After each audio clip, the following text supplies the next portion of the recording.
bolajon 9 oy bo'lganda bolalarga ovqatni bo'lichalik qilib berishimiz kerak. Onajonlar 6 oyda bolalarga pyure qilib berishni boshlashadi ovqatni, lekin keyin 1 yosh bo'lgandan keyin ham, 1,5 yosh bo'lgandan keyin ham shu pyure holatida ovqatlarni qoldirishadi. Lekin bu juda xavfli, chunki bolada chaynash xususiyati rivojlanmay qolib ketishi mumkin.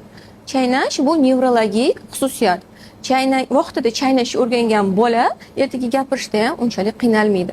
Chunki onajonlar 9 oydan boshlab bolalarga ovqatni juda ham pyure qilib bermaymiz.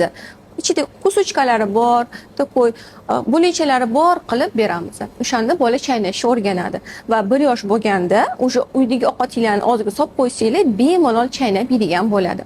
Bizani 9-12 oylik setimizda mana bu mahsulotlarimiz bor. Bu mahsulotlarning hammasini parda ham pishirsa bo'ladi va bolaga vilkada bo'lib bo'lichak qilib bersa bo'ladi.